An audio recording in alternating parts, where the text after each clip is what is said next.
TikTok. TikTok. All right, what's up, everybody? Welcome back to episode 3. This is going to be our offensive preview. I am Jay Short, right here with my boy Top Dog. So, Top Dog, how you feeling today? First day I'm of doing. football practice, man. Hey, I'm doing good, man. I'm excited for the season, bro. I'm excited. They matter of fact, they're about to kick out NFL right now, man. Preseason with the Arizona Cardinals and the Panthers. So I'm excited. Football back on. So let's do it. You know what I'm saying? Yeah, I'm pretty excited myself just for everything being back. I know one of my friends asked me to kind of be in a fantasy league, so I'm like I'm gonna have to actually pay attention to NFL football this year, Yeah. with fantasy and everything like that. So I'm excited to kind of really kind of get back into that myself. But obviously right now, one of the things I decided to get back into Mississippi State football and really pay attention really hard again, even though I had to do a little catching up with all these transfer portal guys and things like that. It ain't the hmm same keeping up with guys as before. But our hmm show today, guys, what we're gonna kind of be discussing is just all the different teams, not teams, the different positions, and just what do we just expecting from Mississippi State this year. All right, so our quarterback, of course, we got Kamario, um, running back with Fluff Bothwell, and also I know Top Dog says we might have another guy coming up that could be a capable backup to Fluff Bothwell and compete with him. Then the receiving position, probably one of our deeper positions on the team, and then our offensive line, which I mean, it can't be any worse. Yeah. So, all right, so let's get to it. All right, so I'm gonna kind of blow this up a little bit. So, looking at our stats from last year, the main thing you kind of point to is our scoring offense. We were able to get 30.4 points per game, which was good for 42nd nationally and 8th in the SEC. But I mean, at times we probably didn't feel our offense as explosive as it could have been. But one of the things me and Top Dog were talking about a couple of shows ago, maybe even our first show, we talked about the fact that our offense, being able to hit those intermediate routes, we're not getting a lot of chunk plays, which kind of is represented in our yards per play. Like we're pretty low in yards per play, but then we score a lot of points. So that kind of shows you that our offense is a little bit hit or miss. And then, of course, that one stat that definitely sticks out is 45 sacks allowed. I don't know if you could be any worse than that. And we're 133rd nationally. I don't even know how many NCAA football teams do you even have at the D1 level. And then we're the worst in the SEC. I mean, it can't be any worse. And then, of course, the other stats. So I'll leave with you, Top Dog. As we go now, let's move toward talking about individual position. Then we'll get back to the overall offense. Yeah. I got All you. right. So let's start with our quarterback. So, of course, it begins and ends with Kamario Taylor. So, first, let's talk about, we've talked a lot about Kamario. It's obviously going to be a recurring topic. I almost feel like we're first take with LeBron James. Talk about just having Kamario as our lead player in this quarterback room. Right now, man, hey, he showing all the traits of a true leader, man. Right now, I'm believing in all the hype. Starting to believe in all the hype. He got But a like, lot. There's a like lot I, of TikTok channels dedicated to him. yeah, exactly. But like I said, man, I just want to see more from this guy, man. He's the guy. I need him to take that step, like I talked about last week. I just want to see him be able to make the short throws. Take some of it off. Everything got to be right. And then my second biggest thing for Kamario, I want to see him to protect himself a little bit better than he did last year. You ain't got to try to win Heisman. Just go out there and run the offense. I think he's going to be able to do that because he is the guy now, and then he know that he got some great quarterbacks coming in behind him. So, hey man, let's see what you gonna do. Yeah, I mean, we've already said a lot as far as in regards to Kamario and as far as what Hmm. he's going to be able to do this season. Right. Um, I think, as you said before, he has to take that next step for us to kind of make. We're going to get to where we talk about how many games we win this year, but this is what fall camp is going to be for. I mean, Right. somebody made everybody nervous. I saw on one of the things they were saying somebody, oh, he done got hurt. I'm like, oh my god, man, don't give us a heart attack like like that, man. Tell us Kamario is hurt, man. Don't do that to us. Right. So But yeah, Kamario, I'm excited to just see what he's gonna do this season. Like you said, he is hometown. I'm originally from Knoxville myself, so like I'm excited to see what he does. And, you know, I had a chance while I was in college to go see his uncle play all those years ago. Now we were playing at the same time his uncle was, so I didn't get a chance to see him much in high school. But you know, Omar probably didn't pan out to be what everybody expected him to be at Mississippi State. You know, Right. Mario, he has a chance to do that. I mean, it's like it's a million TikTok accounts dedicated to someone flat saying they're glazing them, and I don't think, as I've said before, there's been a more hyped Mississippi State quarterback in history. Really, I just don't believe there's ever been anybody as hyped. I remember Tyler Russell when he came along.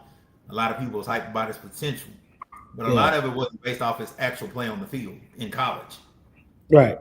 Um, People always talk about splash plays, but it seemed like every play Kamario had was a splash play. Whether it was Right. running the ball, throwing, everything just looked impressive. Right. Because they only brought him in for, critical downs, fourth down, you know, zone. I mean, goal line stands. But I just want, like I told you in the beginning, I want to be able to see more from him. Yeah, I want to see more, and I think some of it's because, like, you know, they're getting a quarterback coach specifically for him instead of Jeff Levy being able to handle that. So that's gonna Yeah. be very important for Camario. Um, we need him to be that guy. But you know, with that, we can touch on some of the other guys because I mean we know we got in Camario. It's just Mm-hmm. now he emerged as one of the. I think he's the most talented quarterback in the SEC. But Mm-hmm. the other guys are important as well. So I think that's the thing people have to look at with Camario style. There's a high chance, like any quarterback, he'll get hurt, and Right. we'll need those other guys. So you have AJ Swan and you have Jaden Rashad. As I was just looking at AJ Swan's stats. I mean, if you're thinking about now with the transfer portal, and I really was worried at the end of the season as far as are we going to be able to get anybody to back up Kamario since he was just a sophomore. Right. But AJ Swan's all right. Just looking at the stats, if it was the pros, you know, you got a quality backup. And Yeah. then Jaden Rashada has the talent. I mean, he's a guy that had a $13 million deal coming out of high school. Exactly. What do you think of some of the guys that are backing up Camario and like their overall quarterback room? Right now, I mean, I want to see him be able to prove it on the field. You know what I'm saying? Is they gonna bring him in, bring one of the backups in to run some of the plays that Kamario did last year for no who? What was that guy Blake name? Blake Schaefer. I'm sorry, I got short term memory loss, y'all. So uh, y'all gotta forgive me on sometimes certain things, but that's due to my military service. But yeah, I just want to be able to see if they can rely on something else, do something different, to bring these guys in to give Kamario a break because you got to understand he's going to be running the ball, right? Some too, and that's going to tire out a quarterback. I want to see how in shape he really is and how, the backups are worked in. Yeah, and I think Rashada's an interesting one. I mean, you do gotta account for the that you very well may be at some point maybe without your starting quarterback. Right. He get hurt. Like I said, with Kamario style, the one thing even I implored to him a couple of weeks ago was that he play a little safer. I mean, he Mm-hmm. has a lot of money on the line now at this point. One in college, you're getting paid, which I Right. think he has a chance to make. Just how physical tools he's going to get drafted.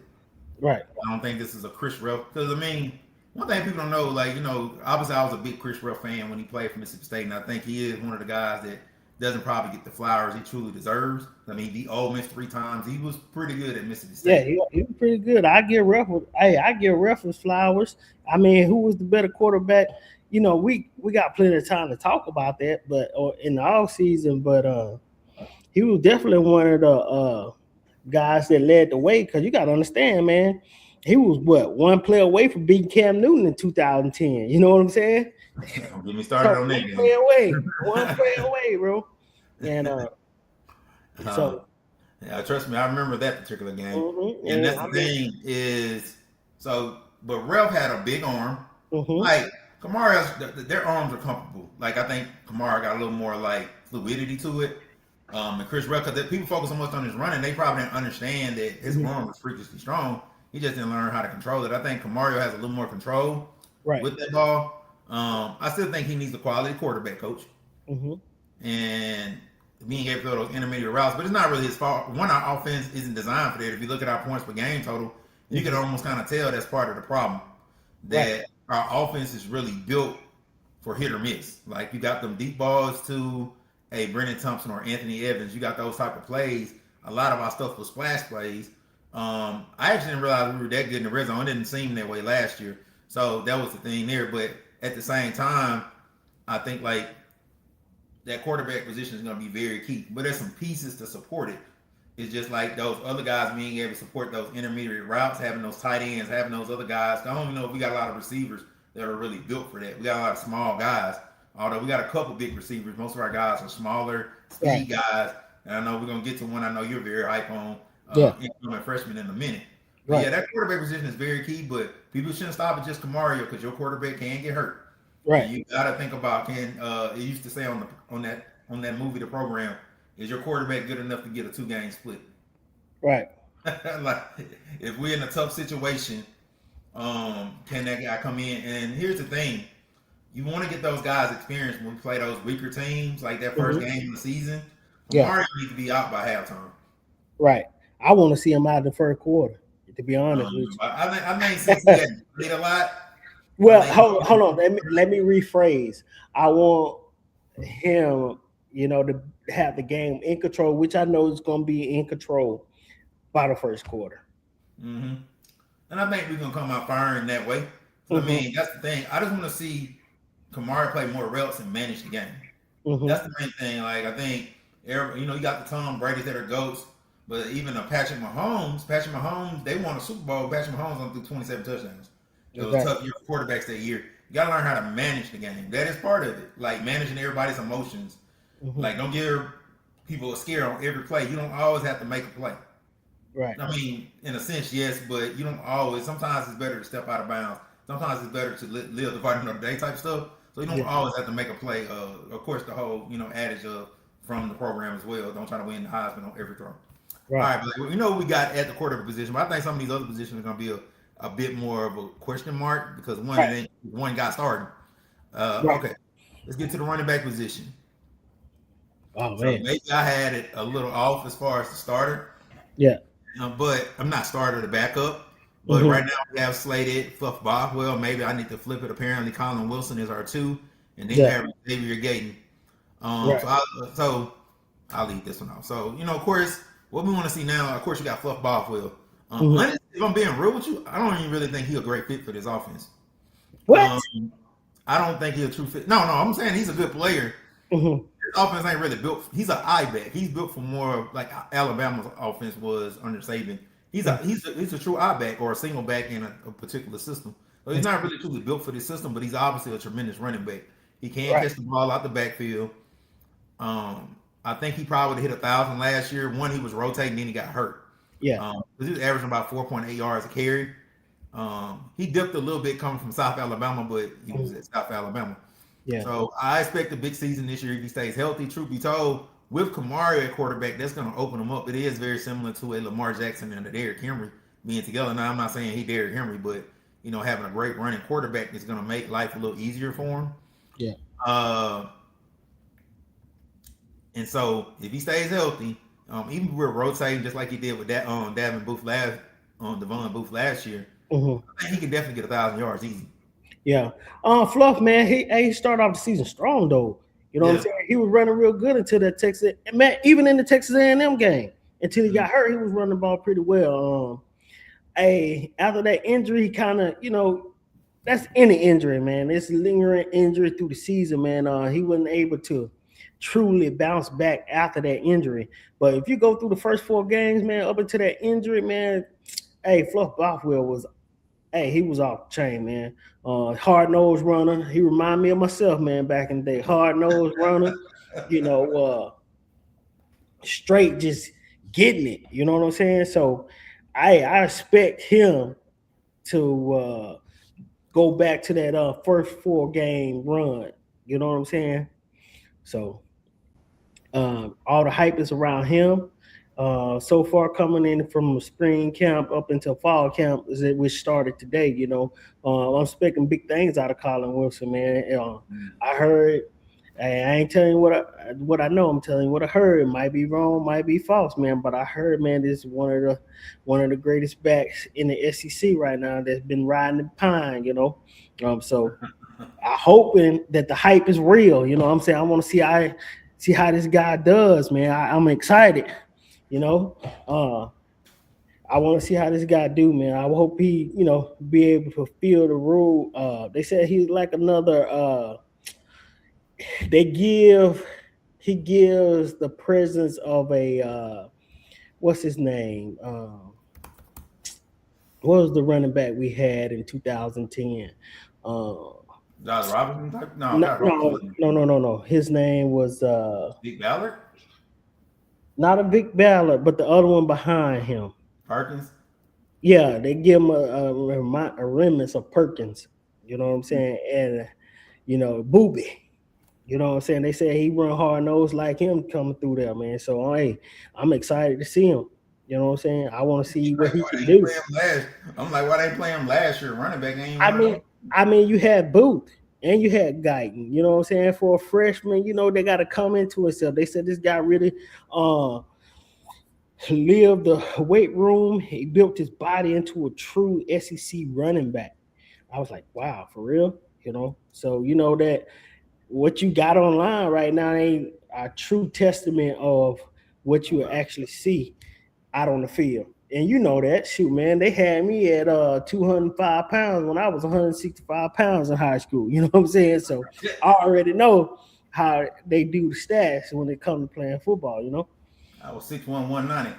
He's definitely Exactly. powerful. I'm looking at his highlights right now as we're talking. Like, honestly, he was a guy I wasn't even, if I'm being real, I wasn't even thinking about him. I thought eventually he might be one of those types. Like him and Xavier Gaten when really exciting me. I Right. thought that them two freshmen coming in were eventually going to be, two major pieces like Daniel Hill and Right. I thought those guys were going to be the big major pieces, but he definitely can run that thing. I'll say that much. He's very powerful. Yeah. But yeah, he's definitely low to the ground. Mm-hmm. He seems like more of a traditional, like Ladarius Perkins was more of a scat back, change the pace. Wasn't Right. really a true starter type, even though he ended up starting for Mississippi State. But Mm-hmm. he can find the end zone. He looks powerful. I mean, it's a lot of times just from if you're just going off of highlights, he's in traffic and eventually he'll emerge, even though 5, 6 guys are trying to tackle him. So Yeah. that's They what said, okay. they said they got the power of Anthony Dixon too. So you know what I'm saying? Hey, I'm hyped. I'm hyped, man. Well, you saying And you the know who coach? that's who Fluff Bothwell remind me of. You know what I'm saying? Anthony Dixon ain't really got a lot of wiggle, but he got that breakthrough vision. You know what I'm saying? And power. That's Well, I'm just who looking at. Fluff. Wow, yeah, he definitely whew, if he can do this at the college level, we might be on to something. Then you got Gaten is solid, and you say them freshmen. Like really, I was more excited about the receiver position, but that's all you need is a couple guys. I mean, in today's college football, it's not really about. I think before it used to be our 44 against your 44. Mm-hmm. Now it's not really that anymore because teams aren't as stacked as they used to be. That stuff where Alabama had that receiver room with Henry Ruggs, Jalen Waddle, Devontae Smith. Mm-hmm. I got the other one. It was like 4 of them. Like those Jalen days are gone. Waddle, Henry Ruggs, Yeah. Devontae Smith. Yeah. So like those days are over. You're not gonna even probably have a top 3 like that. Mm-hmm. Like you might have 2 really strong receivers, but it's very rare you're gonna be able to have guys a team stack or have 3 great quarterbacks. At one time Alabama had 3 guys that ended up playing in the league. I want to say, what is it? The one that came after Tua ended up like getting drafted in the first round too. So, Bryce Young, he about to play right now. not Bryce Young. It was the one that was the back to him and Jalen Hurts. I forgot the one that. Oh, played you with, talking about Matt Jones? Yeah, Mac Jones. Yeah. I didn't want to call him what I wanted to call him, but that's what I was about to say. But at the same time, like those teams, that's a time of the past. Yeah. I mean, in a way, advantageous to you as a team, but building a stacked roster, they ain't gonna be like on NCAA football back in the day where you be having third string dudes who 91. Right. Those days are long gone. Dudes finna go somewhere else. Dudes finna go somewhere and start. So you ain't gonna Alabama. You ain't gonna be able to stack your team. So I say that to say having these guys, the Colin Wilson, somebody that's now the downside to this though, if a Colin Wilson go out there and ball out, you have to break your neck to keep him. Exactly. That's the downside of that. I ain't gonna lie. So he have a good season. Now we got Fluff Bothwell because he came from a smaller school and he's trying to get the greener pasture. So a guy like that he ain't gonna go sit behind nobody because I don't think Fluff Bothwell is a go to the league after his junior year type of back. The one running back, you almost have to be the elite of the elite to be taken in the top 10 or 15. And if you're not that right now as an NCAA football player, there's no reason for you to go pro. Right. If you're a second or third round guy, depending on where you go to school, they can probably come up with the money. Right. So why not stay? Especially now that you got 5 years. Now, I say if you're a running back, I don't think you need to be staying on 5 years. Right. Unless you're just not going to get drafted anyway. But if you're a guy that can get drafted, you need to go because running backs have a shelf life. Like everybody, like quarterbacks play longer, but you got to think running backs been taking hits since Pop Warner in some cases. Like the quarterback never get hit in practice, no matter what level. You talking about high school? I don't know about middle school, but no matter the level, the quarterback don't get hit in practice. So they're not taking that. But the running back, you definitely gonna get hit because receivers you don't have to get hit. Exactly. I mean, you don't try to block nobody, and you really normally only gonna get hit when they throw your way. So you might get maybe 1 or 2 tough hits a game. Right. But running back, you finna get hit every play. I mean, you gotta think if you score 20 touchdowns even in a season, that means you probably been tackled 280 times or something. I'm gonna tell you right now, shoot, I quit playing football over 23 some years ago, and shit, I still feel them injuries that I was getting. I still feel some of them hits. I was telling you the advantage of not being no superstar. I'm glad about that. When I got friends who played sports and relatives who played sports even past the high school level, and you see that they still got all the nicks and knacks and them little injuries, and, especially if you're a little taller or whatever, those little things, especially the ones that don't stay in shape. Yeah. So I have friends telling me getting stem cells and all this stuff. Stuff they had to deal with. But I like our running. Even I ain't think to do grades, but now with this emergence of potentially Colin Wilson, what would you kind of like grade our running back room? Man, with Fluff right now, and then what I seen from Gayton so far, man, I give us about a 6.5. We're nowhere near the top right now. You know what I'm saying?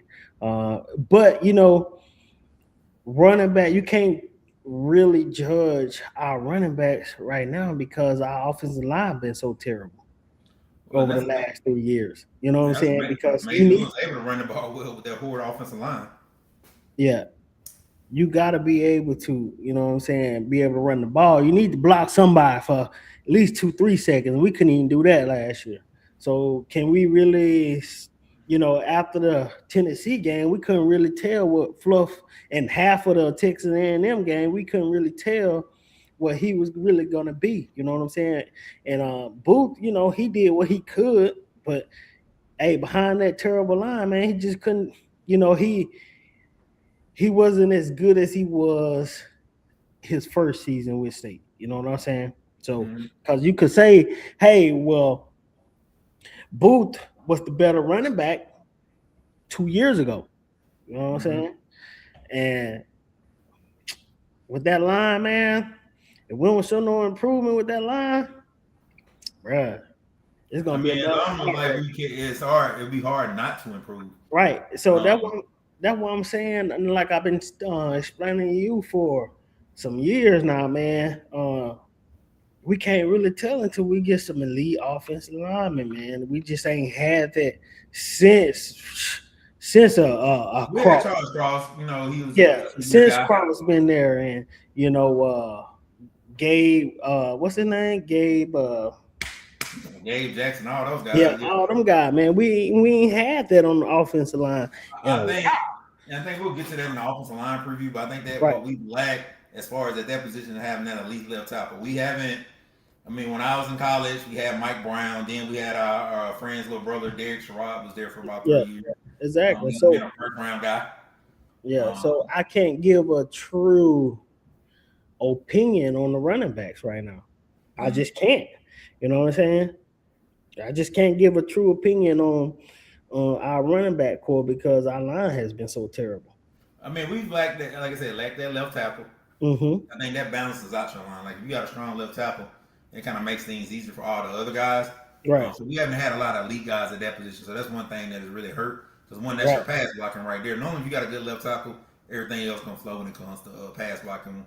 When the Yeah. quarterback doesn't have to protect his blind side. And then adding to that, having a Kamario back there right now, a Kamario is going to be a guy where he's going to make up for a lot of their weaknesses because he can scramble a little bit and get Mm-hmm. away. But he shouldn't be at. I want Kamario to have an optimal situation, or as one of my old principals used to say, to set him up for success. Just because he's that talented, don't mean he got to go out there and be Superman every play.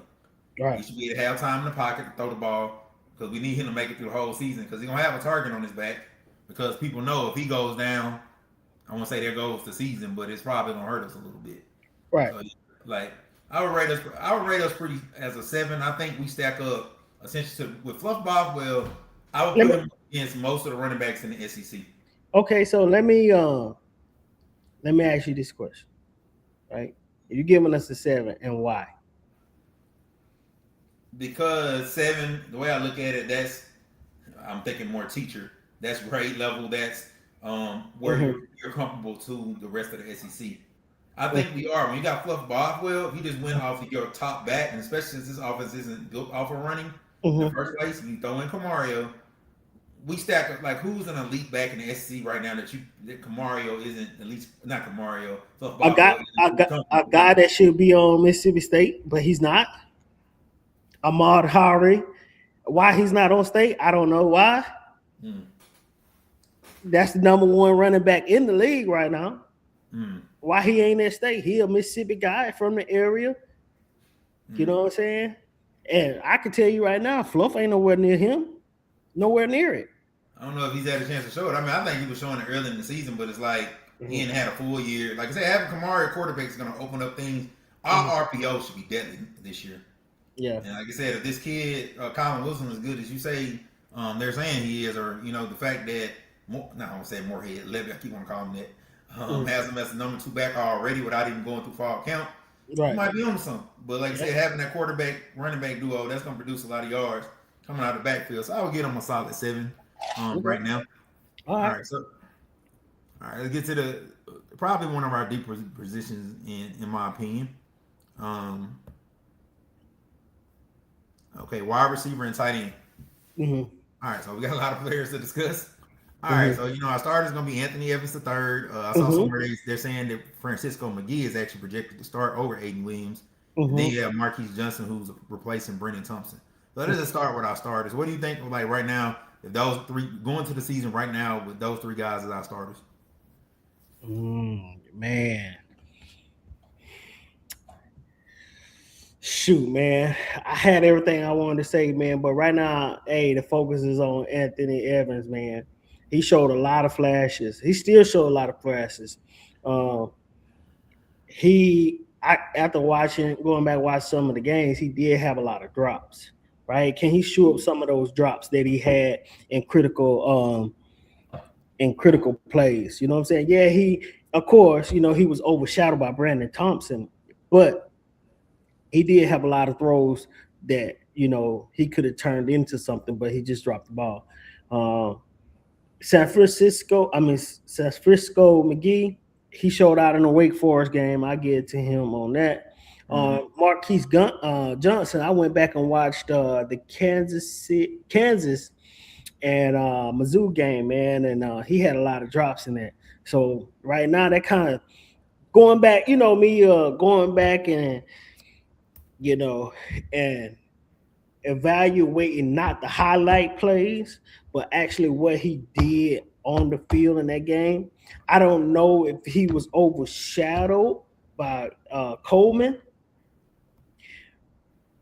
but he did have his opportunities, and then he didn't take advantage of those opportunities. That's why I feel like now that Coleman's a senior and went on, he didn't stay in Missouri because he knew that he wasn't going to be able to take that step forward. Now, everybody knows that Jeff Lebby, right, offense in the last 2 years, when it comes to receivers, I would put his receiving cores in the last 2 years, even though he done had some down years, his receiver cores has been the bright spot.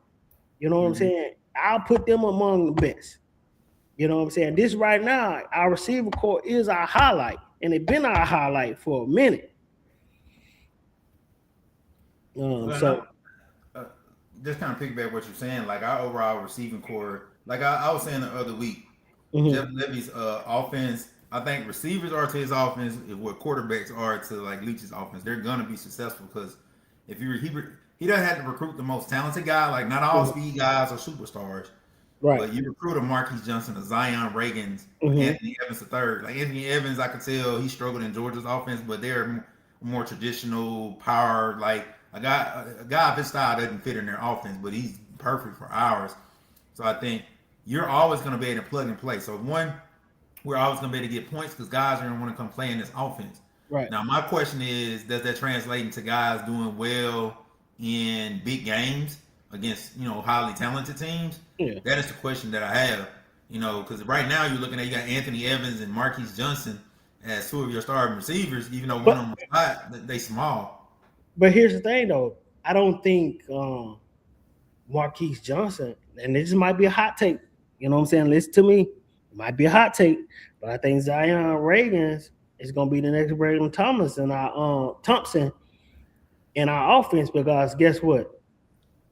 Just like Brendan Thompson was, Reagans is a Levy guy. He following his coach from Oklahoma. You know what I'm saying? So, so we already know. Is Marquise Johnson going to start? Well, he knows guys, knows how to push him. He knows what to do with them. I think that's the most important thing. Even as a player, when you recruit guys or anybody like that, does the coach know what to do with you? Right. Feel like it seems like Kamario trusting Jeff Levy. So, a lot of times players come play for a coach, whether it's the high school, college, or even the pro level, and the coach don't really know what to do with them. So some guys, they end up just flaming out before the transfer portal, like the way it is now. Because people don't realize before, if you redshirted as a freshman, I don't know too many guys that really left that team. Yeah. Unless you were like a grad transfer or something. Yeah, it was hard to lead teams back. It was a different time. Like folks don't understand, like before, my cousin played for Coach Buddy Stevens his first year. Sure, my brother played for him, you know what I'm saying? So my oldest brother did, you know what I'm saying? So it's like, no. So it's like, I don't know. But yeah, like he knows what to do with his guys. So I mean, our starters, I feel okay. Some fast guys, but I'll let you start with some of our backups, and then we can kind of give the overall receiving core a grade. So Camden Capehart, like I know this is a guy you're excited about. Tell everybody about Camden Capehart, man. Last week, man, I was just sitting on the internet, man. And then I seen was it Robbie Falk? I think that's his name. He brought a guy in and he was like, "Oh, hey, Camden Capehart. Hey man, you got elite speed. How fast did you run the 100 meter?" This man said he ran a 10-1. I said, 10-1?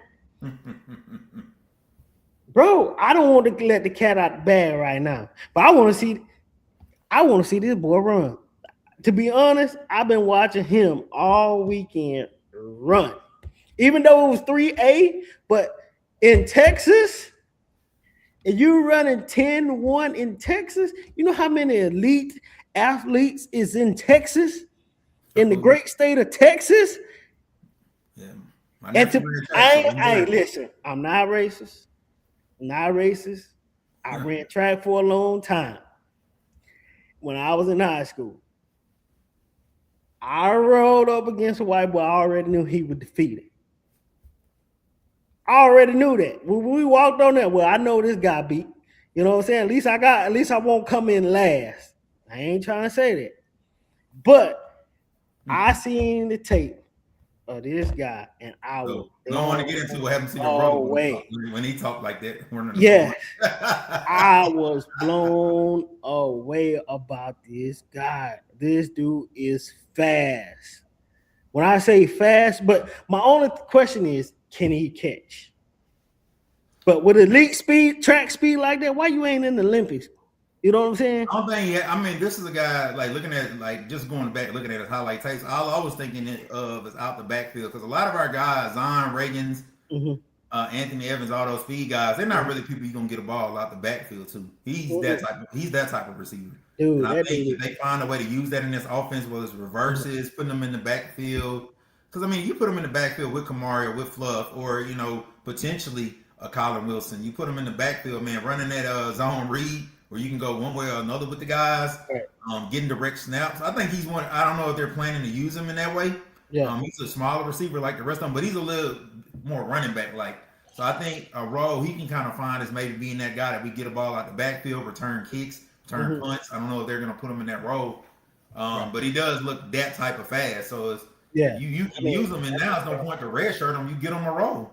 Yeah. I Like, mean, with the transfer portal and the NIL right now, is there such thing as red shirt folks?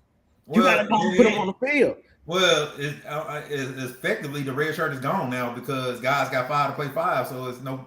I don't know how they're gonna do with classifications now because you're not red shirting people. What are you gonna classify them as now? It could be like. But even with a red shirt, you still got 4 years. You can only play football 4 years. Well, no, it's 5 for 5 now, so you get 5 years. That's what I'm saying. Like, Yeah, I'm saying though, but that 1 year, because think about it, it's 5 for 5, right? Mm-hmm. You're not playing 5 seasons in college football. You only can play 4. No, you play 5 now. That's what the rule is. You can play all 5. So I think they put that in place. I think we kind of talked about because I saw some guy, he playing for Coach Mullen right now. Mm-hmm. He was like a 5-star guy in high school. He's like in his 7th year right now. You got to get everybody hyped up like this dude's supposed to be in the NFL somewhere. They said so they did away. So from my understanding, it's just my understanding. I'm not the smartest guy in the book, right? Mm-hmm. From my understanding, that red shirt year still counts. All right. Typically, let's see. 5 for 5 rule. I'll look it up now. NCAA. But with the exceptions of the guy that go and do what you call it, missionary work. Let's see what it says on Football School. 5 for 5 rule. Beginning in 2026, so this year, athletes will have 5 years to play 5 seasons, beginning with their enrollment at an institution of higher learning, or 19th birthday, whichever comes first. Like Division 1, where it's currently being battled in court, the 5 for 5 model does not apply retroactively. Anyone who ran out eligibility, well, actually, I think they just changed it. That's all. Move path forward, blah, blah, blah. Now, exceptions are made for pregnancy, military service, and religious missions. Athletes who turn 19 before they enrolled in college and before this ruling passed. So basically, them dudes that go to BYU. Yeah. And then Army and Navy guys. Yeah, I mean it's not fair to them because I mean that's like they gotta go. Yeah, they gotta go do a military tour. But we gotta stop these dudes. It was like one girl. I think she applied and. It was kind of possible she probably should have got another year, and she, exhausted her 4 years. Then there was some dude who was like on his 9th year. I'm like, look, man, you can't be like 27-year-old with a family and responsibilities and stuff. You still playing college. 27 too old. I'm sorry, especially if you started playing ball like 18 or something and got hurt. Like, get your tail to the league or something, man. So yeah, so it's gonna be an interesting rule when it comes to that. Yeah, this Cameron Capehart. I don't really know much about Grayson Harris. I know he's a guy I heard Kamario talking about, Matt Mayfield. Yeah. Some of these guys like Aiden Williams is solid. Probably is really more of a solid backup. And then you got some of our younger guys. Let's talk about tight end. Go ahead. Aiden Williams, I want to see him step up, man. He been had all these hypes at 2 schools. He ain't show me nothing. I want to see him go out there and show me something. That's another guy I got circled. You know what I'm saying? He remind me of what was that guy we had on our team last year? Always had the hype that never did nothing when it came down to it. I can't remember his name either. That just goes to show you how much of impact he played on state. With the tight end position, West was solid. He came in the Texas game. I don't know if you remember. He came in solid, but he was overshadowed by Traore because Traore had the speed. So I want to see him go. But this Xavier Cotton, Xavier, I think that's how you say it, Xavier Cotton.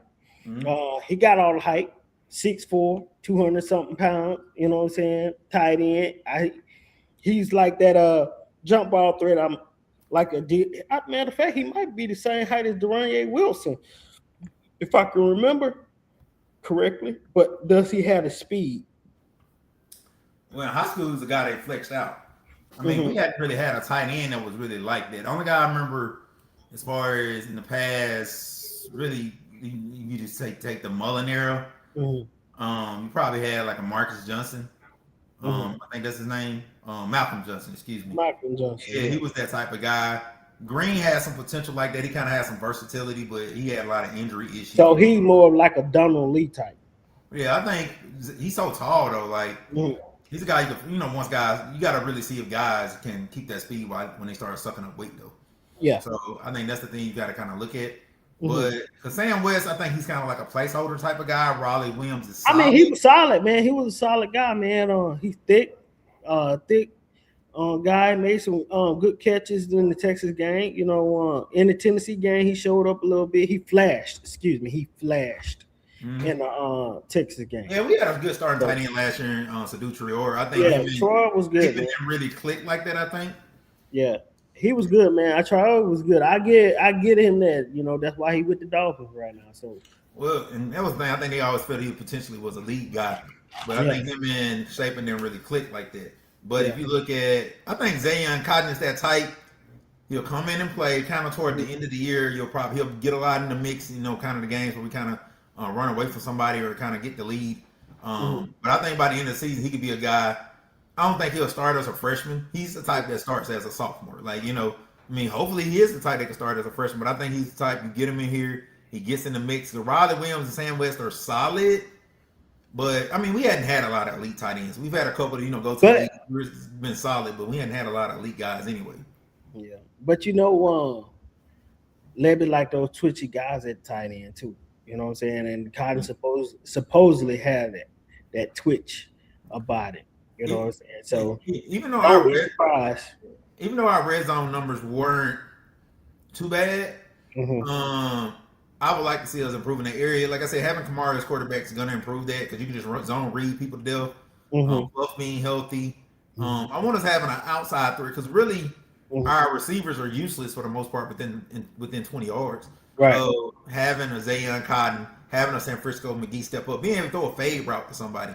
Right. Like, when we had to run Caleb Duncan was really good for that when he was at Mississippi State. That great year that he had. Yeah. I'm a big receiver guy. Like, I'm not taller. I like taller receivers. I'm Right. not big on the small guys. That don't mean pause as some people like. Had to catch myself, but you need those guys that in the red zone you can throw it to them, and that's their tight ends are where it's going to come in with those intermediate routes. Yeah. So I want to see Zayon Cotton be able to do those things and be able Yeah. to be that guy. Yeah. That doesn't mean Sam West and Riley Williams can't do it, Yeah. but I think when I'm looking at just overall talent level and just based off highlights, I think he's a guy that potentially could do that. I like what we got. I would probably rate our offense or receiving core probably a little bit above the running backs. Our running backs, I think, are SEC level, but based on the offensive style we have, right now, I still would probably give us a 7.5 at the receiver position just with the players and how they fit the offense. Now, if a Cotton steps up, Hayden part, is the player that maybe you think he can be. And Zion Reagan, becomes anything close to Brendan Thompson. You start talking about explosiveness when you throw in a Kamario and you throw in a Fluff Bothwell, like you throw in some nice pieces that you can work with. But none of that means anything. Oh, nothing. Well, I'm giving our receiving core a 500, middle of the road. And the reason why I'm giving them the middle of the road, right? And I'm gonna give you my reason, right? None of those guys been proven other than Anthony Evans. And then I'm going with Anthony has a lot of drops. I'm critical drops. You know what I'm saying? And I did see a couple plays that he did quit on. You know what I'm saying? So I want him to be able to sure that up. I know he's seen it. They said he's been in their film room and all that other good stuff. But hey, being out there on the field is two different animals. You know what I'm saying? So, and then we can hype guys up all the time. But right now, I'm just only going. Other than Anthony Evans, everybody's an unknown. Mm-hmm. Aiden Williams, what has he really did? He done been at two schools. If he didn't succeed in Lane Kiffin offense. Well, and the thing is too, He didn't listen to me now. He didn't succeed in a Lane Kiffin offense. my guy's just not ready. But what I was gonna say is none of that matters. I don't even know if we can get him a letter grade because we ain't seen none of these dudes play for the most part. I mean, just being real. I'm having to go back and look at high school highlights on some of these dudes. Well, when it comes down to Blake Steen, you know you got a proven guy right there. Cannon Boone, you know, we was solid at center. Steen got hurt last year though. Yeah, Steen got hurt, but he was solid in the games that he did play. Cannon Boone, he was great at center, so we ain't no issue there. Nash coming back, he should have been at State in the beginning. I don't know why he went to Florida State, but hey, that's him.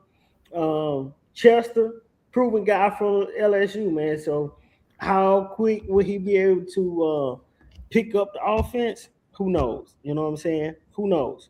The other guy, I don't know them much about them. I didn't get to see them play much. Lockhart, you got to go back to high school. Yeah, Lockhart, man. Hey, we've been waiting for him to do something for 2 years now. You know what I'm saying? So hopefully he can show up and play. His brother showing out on defense. You know what I'm saying? You know, him and his brother is the controversy that we had last season. I mean, 2 seasons. Well, last season. No, the one that was linebacker, the mama wasn't signed. Yeah. You know, that's our star and our linebacker. So, other than that, man, if they can make any improvement, get a little bit push instead of standing around and looking, you know, some of that was on coaching, you know, but you know, they just didn't have that fire about them on the offensive line last year, man. In the words of Bubba Dawg, trash. Yeah. Yeah. Like straight trash.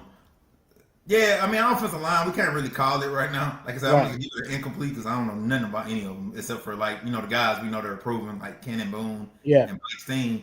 These guys come. Chester's good too, man. He did his thing at LSU, so I ain't mad at him.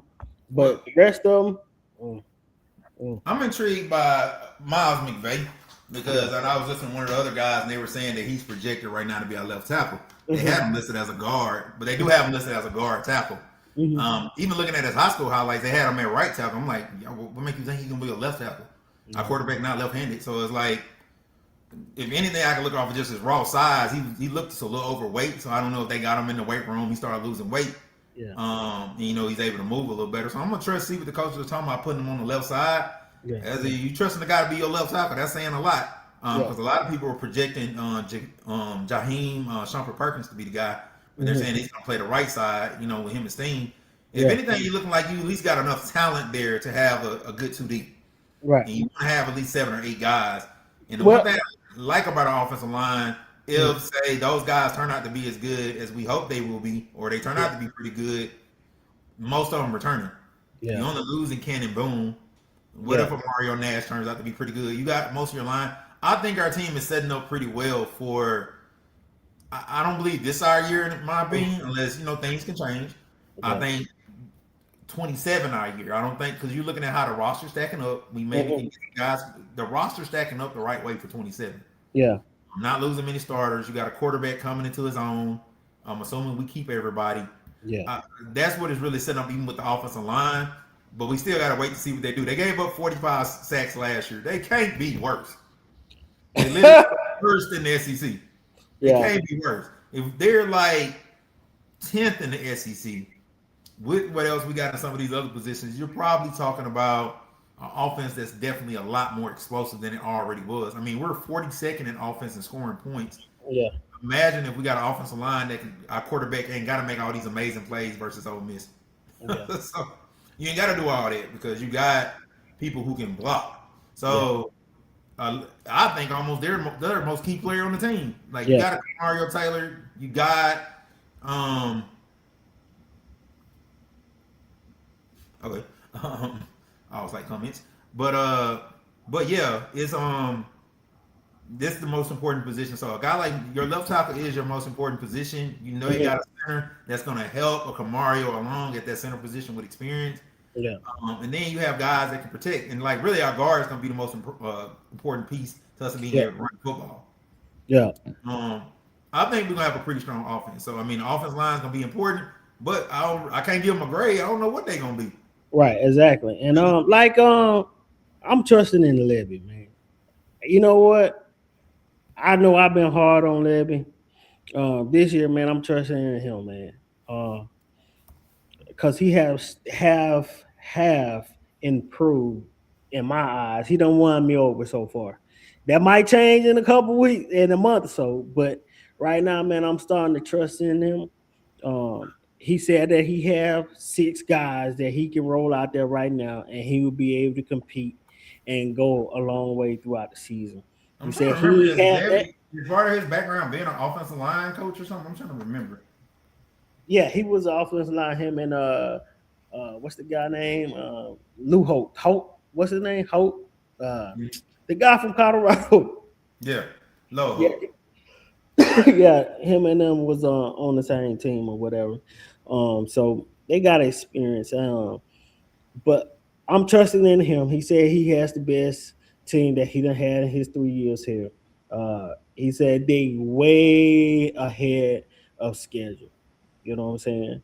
So if way ahead of schedule is 8-4, I'm cool with that. You know what I'm saying? I can live with 8-4. I can live with 7-5. You know what I'm saying? But I cannot go another year of losing season. I just can't do it. Ain't just losing season. It's like it was to the point. I've never been as a Mississippi State fan, and we don't suck. We suck for some years, and maybe Hmm. because I was a little younger and I was a. I mean, I guess it's most of my adulthood. We've been pretty good. You know, Hmm. Mullen deserves his flowers. Hmm. One, it isn't just that we won and did pretty well. We had that one, great season in 2014 where I even told people, Uh, this season is what I'm looking for because I spent a lot of money going to state games last year, man. We'd be disappointed, you know. And like I said, I'm a diehard state fan. I'm gonna go travel with my team. You know, I think I was the only fan in A&M last year. You know what I'm saying? Repping our team. You know what I'm saying? And in the sky boxes. Oh, you was there. My bad. You was there too. we had But an alumni tent there. Yeah, it was a lot of us there. yeah.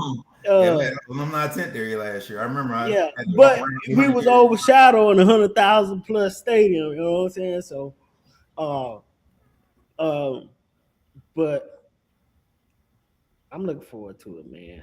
I'm looking Yeah, forward. I think I do have a I lot got more hope faith. for this season. I mean, I'm sure Levy wants a lot more hope too because people we don't feel he's on the hot seat. Think about this. I done seen a lot of people saying that we're gonna be the bottom of the barrel, right? No, no, no, no, no, no. I don't think that's gonna be the case at all. So check this out, and this is the reason why I think that's not true. We have 5 former head coaches on staff or head coach. You know what I'm Including saying? one of my I personal think plays that we'll talk about if next week. we Zach oh, Elliott. my bad, my bad. But just a little sprinkle, right? I'm just a little sprinkle. If you take the final quarter of the Florida, Texas, and Tennessee games, right? Mhm. With the Tennessee game, the running game, we was killing them. We went Mhm. away from it in the 4 quarters trying to run the score up, end up losing, right? Uh, the Florida game, bro, while we passing, all you gotta do is kick the field goal and go home. You know what I'm saying? Run the ball, get in the middle field, kick the field goal, and roll home. Texas game, defense gave up because we was up 17 points. You know what I'm saying? With 10 minutes to go. With elite teams, elite coaching, right? you will be able to wheel those guys in. Because I can remember, right? We was up on, I remember this like yesterday, and you might remember this too when I tell you about this, right? And you can go and search YouTube and the internet.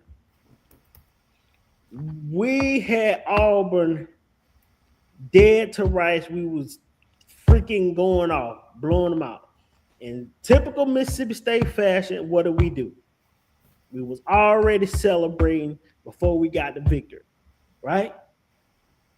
Coach Leach said, y'all motherfuckers need to freaking lock in. What he did? All those chairs on the sideline, what did he do? He folded them jokers up and threw them on the ground and made everybody stand up.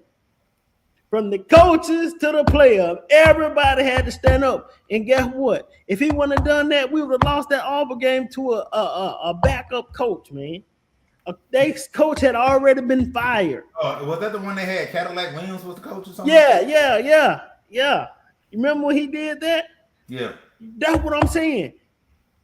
Them guys weren't locked in. They already had the game won. You know what I'm saying? Already had the game won. They just couldn't finish. And I think that like they say about Dak Prescott, when the lights get too bright, he can't finish. You know what I'm saying? The light had got too bright on them in them 3 games. Ain't no way in the world we should have lost a 2-4 Florida team. No way we should have lost to them games. And all that is coaching. We should have been 8-4. Yeah, last year we lost a few that we had. I mean, like I said before, man, you gotta let Levy grow into greatness. Will he be that type of coach? I don't know. I think he's shown that he can coach offense. I think he knows what he's doing. He knows how to select the right players. Honestly, I don't know if Mullen even always had the right players for his offense. I mean, it's not his fault when he came in. He had, Tyler Russell, who he eventually got, and Dak Prescott to run his offense. He started getting the right guys to run his, offense or whatever. But I don't think he always did the best job of selecting players that really.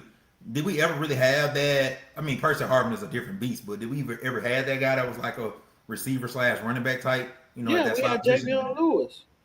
Yeah, but that's the only one. But he sat him on the bench behind Chad Bumpers. Chad Lewis. We had Fred Ross. You know what I'm saying? We had some receivers. Well, I'm not talking about just like true positional guys. Those guys that fit those niche roles like that. Percy Harvin, like I said, is a different beast. But like we had guy. We had that slot guy. What was his name? Like I said, we had Jamion Lewis, but it was another guy after him. He played with Simmons and them boys. I mean, we had Malik Gear one year, but Malik Gear. No. He was after them. He was a short guy. His last name was Thomas too, but he was a short guy. Dedrick Thomas or something. Dedrick Thomas. That's his name. Dedrick Thomas. He was pretty good in 2018. He showed up.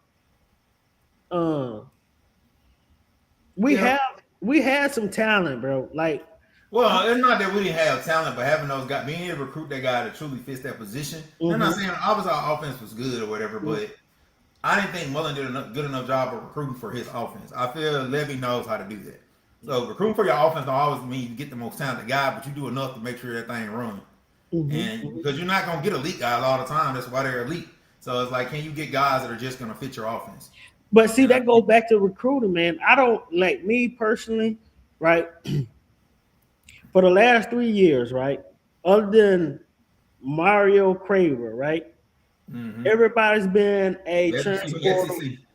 Has been a transporter guy. You know what I'm saying? He hadn't recruited nobody at that level yet. You know what I'm saying? Well, you can't say he hadn't recruited nobody at that level. We brought in a couple 4-stars all at one time. Don't forget. I mean, that's one of the reasons Chad Bumpers might not be here. But they all didn't pan out, bro. It's those. Craver did. You had Craver, you had Harold, you had Skunker Burnside.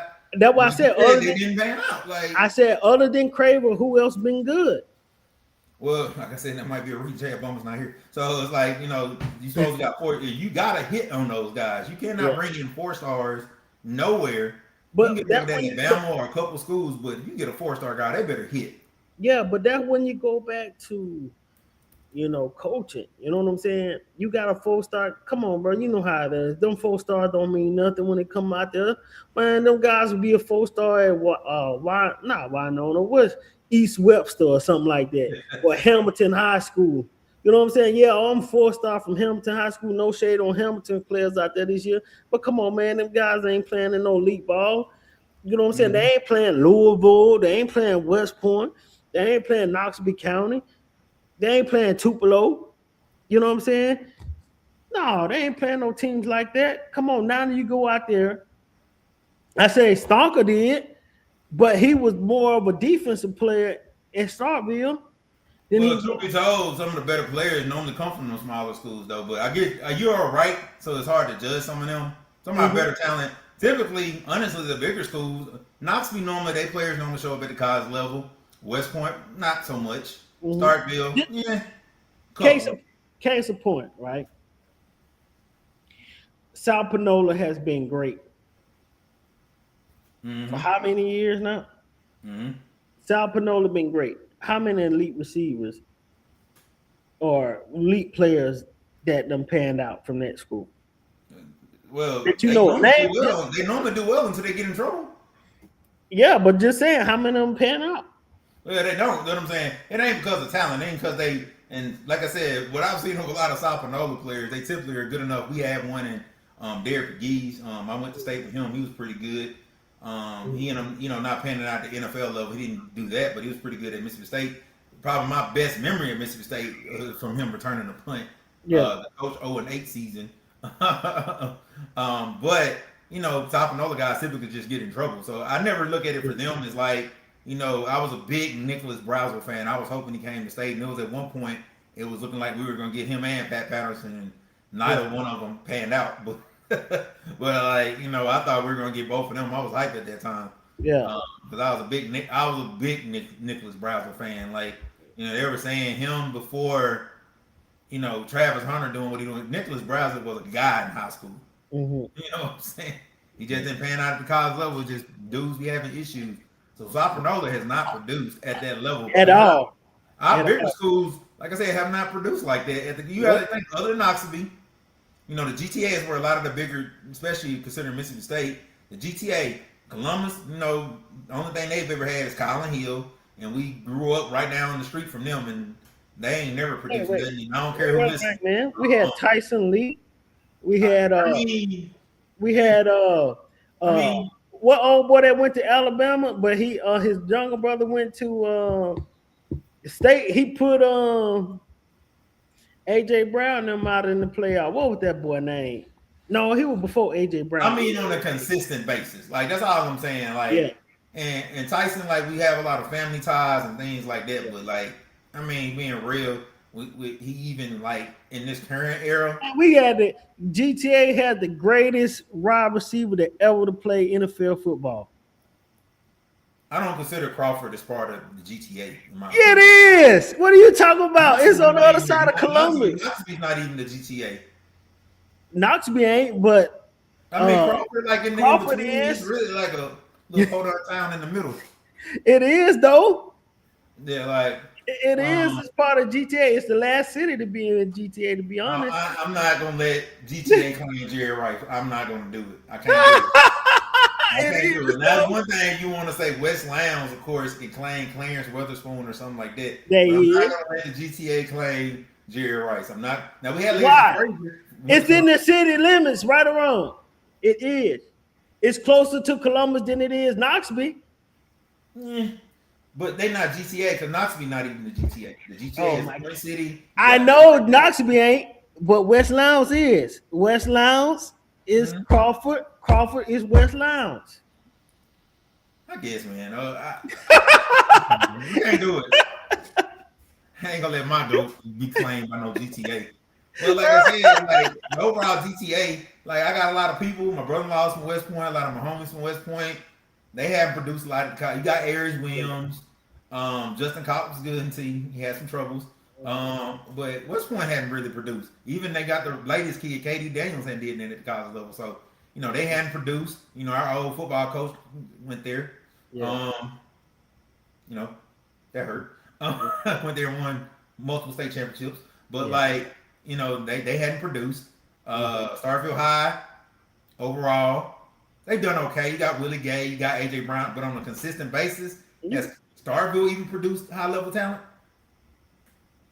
Um, the best maybe is me, the Knoxville in me. Knoxville has produced the most as far as going to the college Man, level, and stop. they don't suck. Like it's Stop. been Hey, Knoxville. Knoxville, they got who got Super Bowl ring out there? I don't know if anybody does. Anybody from the other ones have a Super Bowl ring? Jerry Rice do. All right, you gonna say on there? You like you gonna say on that one? Hey, Jerry Rice do. No, AJ I'm just saying Brown. Knoxville the only one where the guys have literally produced like that. I don't even say Louisville. Who from Louisville really done did anything? So it's kind of so our best players be coming from like these smaller schools. Like Meridian is one of our powerhouses. Have they really produced a lot of elite D1 talent? No. So it's like Not that we know of, but you know a lot of these players, they lead the state. You know what I'm saying? Think about but it. it ain't got nothing to do with that though. Like even they lead the state, who's like done something when they went somewhere else. Like they don't come from our bigger schools. There used to be some schools back in the day, like Mouse Point used to produce some. We had a lot of players came from Mouse Point that at least produced at the college A level. lot of people came at Shannon. You remember Shannon used to run Yeah, Red Raiders go. Like they was they used to run things when we played back then. Romero, Miller, and all them guys, King man. Tops, all those boys, yeah. You know what I'm saying? So Because they were doing something different at that time. Nobody was running spread. Everybody was still doing Yeah. the wing tee and all that foolishness back then. Yeah. Running all these flex bones and all these old antiquated offenses back in the late 90s and the early 2000s till everybody caught up and started. But nobody was running four wide. Like, who was doing that? Just throwing the ball every play? Nobody did that. Yeah. At the high school level. And then Shoot, they paid me in the we ain't never state didn't ever do that until Dan Mullen came. Well, if I understand, they really were angling to do that way before that, but they had a chance to hire Coach Chrome. It was a landmark hire. I remember at that time, but looking back on it, it was stupid. But I'm sorry, man. Like maybe it's giving away trade secrets, but I got friends who played on the team saying like Chrome was doing stuff like bringing in coaches who didn't even know the offense, and they having the correct coaches, man. Like, I'm sorry, man. Like, and I support Chrome and what he was able to do for a lot of the guys, and a lot of my friends swear by him. But man, he got in his own way. Like, how do you bungle Omar Connor? Like, I actually like Mike Henning. I've always heard good things. I think I interviewed him years ago. And the players speak very highly of Mike Henning and just him playing through some stuff. But who looks at a football field and look at practice every day and says that Mike Henning should start over Omar Connor? I don't. I just can't. And it's not me romanticizing what he was in high school. I legitimately believe you put Omar in a Shannon type offense, a spread offense at the college level, he lights it up. And then he have nobody to throw to. His best receiver was Will Foster. But before we go negative, we kind of running on a little long. So let's get the final wrap up. How many points? Last year we averaged 30 points a game. How many points do you think we're going to average this year on the offensive side of football? Hey man, I'm going with 30 because that's been the average. Even with our team, you could tell us, you could show that we use a Big 12 offense all day long. Like if we was in the Big 12, I think we would dominate. To be honest, easy. I think we would dominate. Like in the Big 12, we'd be one of the top teams. Everybody talk about it, without a doubt. And that's just my hot take. But I don't think that the offense is going to take too much of a step back. My thing is we going to be able to do more control management, more clock management? I think we'll run better. I don't think the passing game is going to be substantially better. Like I do think it's going to be kind of a plug and play with Zion Reagan's and a combination of Marquise Johnson kind of filling Brendan Thompson's role. Everything else is going to be pretty much the same when it comes to the passing game because the tight end wasn't a big part of the offense last year. Yeah. Kamario, biggest asset is going to probably be running the football this year. Not that he ain't going to be able to throw it this year, but Shaper wasn't bad at throwing the ball last year. He threw the deep ball. He wasn't.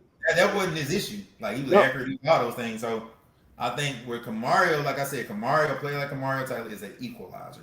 He puts you on par. If Kamario, in a sense, plays to his potential, Kamario Taylor is a guy that really could be the best in the starter. And then everybody, because they don't see him. They see his granddaddy. They see Peyton. They see Peyton and the granddaddy. So They see Eli. like you can't make me say that. Like I've never been an Eli fan. But I'm gonna tell you this, right? I know we out subject and we talking about Arch, right? What games did he play good in? I want to know what games did he play good in? Down the stretch, like what are you talking about? He Down the stretch, which down ones? Which ones did he play good in? Everything down the stretch. Like, I'm just looking at just remember the actual. He game. sucked against us. He sucked against Florida. He sucked against Ohio State. He got bailed out against us. His backup had to come in and save the game. Arch Manning stinks. I said it. Arch Manning stinks. Arch Manning stinks. Down the stretch. All right, you're looking. I don't care. Georgia, he didn't do good. Against Michigan in the bowl game, it was okay. Michigan, I give him that game. And him, he was trash. UGA, he was solid. Vanderbilt, he was solid. Like he had some strong games against good opponents. Solid. Vanderbilt came back, almost won the game. Probably threw some bad picks. It wasn't because of him. He had 3 touchdowns and 0 interceptions. Like, what are you talking about? It wasn't against him. It wasn't. Listen, Vanderbilt shot themselves in the foot. I don't watch the game 3 or 4 times. He played well. I mean, he played poorly. That's man, the thing. Bro. 3 touchdowns. People are trying to see somebody else. You expect this boy to be great in his first game. So you mean to tell me that Marcel Reed last year, Arch Manning was better than Marcel Reed? Yeah, Arch Manning, you look at his actual stats, he's you tripping. Quarterback. Man, Marcel Reed from Texas A&M, he was better than him. Man, come on, bro. I mean, you look at come on, man. Marcel Reed. Arch is a good quarterback. Everybody can say, "Oh, he's Gunner Stockton." People are saying he's not the best quarterback in the SEC. He is. Arch Manning is not. Like he did what Peyton did yet. People were expecting. Arch Manning. I'm not. Listen, I don't care about what Peyton and Eli did. I know what I seen. Passes, all freaking tip plays, a shovel pass for 80-something yards. Bro, I'm telling you, Arch Manning was not good in that game. You talking about individual games? He still played well overall for the season. Oh, I'm telling you though, go to the Florida game. Arch Manning is the best quarterback in the SEC. Man, you tripping. Right now, if I just I think Kamario got a potential to do that, but he has to do it at some level. But you know what? That's your opinion. That Arch Manning is the best. But I'm gonna tell you right now, he is not. You got Marcel Reed, right? Mm-hmm. You got Gunner Stockton. You still have freaking Lenore Sellers. He's pretty good, but he just on South Carolina. Because guess what? Okay, if Kamario Taylor go out there and have a good season, but the eye test, right? No, I don't think that's gonna be the case. No, but yeah. But the thing about it though, you go out there and he plays subpar, right? I mean, he plays great. Hold on. If Kamario Taylor goes out there, wasn't any better than Arch. His numbers were decent. Like, his numbers weren't better than Arch's. Okay, so you mean to tell me with Trinidad Chandler still in the league that Arch Manning is better than him? Man, stop. Yes, he's better than Trinidad Chandler. What are you talking about? Like if Trinidad Chandler was that type of good, he'd be in the league right now. Like, that's real. Like, if he was that good, he'd be in the league right now. But he brought himself back to college because he knew he wasn't going to get drafted high. So, 6 foot, 200-some pounds. So, you tell me that Arch Manning was better than Diego Pavia last year? No, he wasn't better than him last year. I'm just going off of where I said in the SEC right now. You think Arch Manning is the best quarterback in the SEC right now? I stand 10 toes down on that. Like, yes, for now. That doesn't mean I think you still got Mateer that's there. You still got Lenore Sellers. Marcel Reeves. You still got. Matter of fact, you got old boy coming in from Arizona. He pretty good. He wasn't that great last year though. So it's like which he was hurt. I mean, again, he's coming off an injury. So okay, the dude led his team to the Big 12 championship and almost won the national championship. Yeah, Mateer seemed like he's coming up. Well, he went to Oklahoma last year. He didn't light it up. So I don't get the hype. I don't get the hype Arch Manning, bro. He has the tools, man. I think he has to grow into greatness, though. Like, I think people got to let him be. But people got to stop expecting Peyton or his granddaddy. They got to stop expecting I'm not. I'm just going out what I seen on tape. I think he got the tools. I think he just got to learn how to, like, live within it. Like, I think, like, that's the thing. And he had some duds last year, no doubt. There's a couple times I'm like, man, they should bench this cat. But, like, he pulled it out. His own fans. A lot of my friends, right? Because when we went to Texas game, right, a lot of my friends from HEB showed up, right, and we was all sitting together, right, and they were booing Arch Manning in our stadium. Man, this guy sucks. They had walked all my friends had walked out the stadium and went back to they they tailgate. They put the backup in to get them back to winning the game, bro. Arch Manning is not it. We're gonna find out. I'm sorry, bro. This is one of those. Hey, listen, hold on. This dude sat behind. You gotta keep in mind, this is his last season.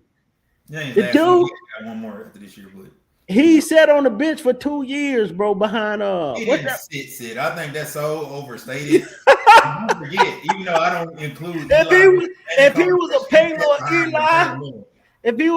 or Eli, he would have started. Eli didn't start until his redshirt sophomore year. What are you talking about? He sat behind Romero Miller, who wasn't trash. Hey, but I'm saying you just said that though. His sophomore season, he should have started, right? What are you talking about? Arch Manning sophomore year, he did start. He started as a redshirt sophomore. Man, Eli didn't start until his redshirt sophomore year. So what are we talking about here? 2 years. So it's like, I think he's better than Eli, but he still played. Quinn Ewers didn't suck. He was a 5-star himself. So it's like, what are we talking about? We're judging because, he sat behind Quinn Ewers. Hey, Eli got surgery. He got that eye surgery at the beginning. He did get it, though. Like, so it's like, but if you look at how people think it's okay to start Eli Manning, he was worse. If you look at his career stats, he was not a good player. He was not. He was not a good player. Like, he had a couple decent seasons. He won a couple Super Bowls, so people were hyped. There are seasons where he threw almost as many interceptions as he did touchdowns. Man, Arch Manning is Eli Manning 2.0. No. Do not. Arch Manning is Eli Manning 2.0. Arch Manning,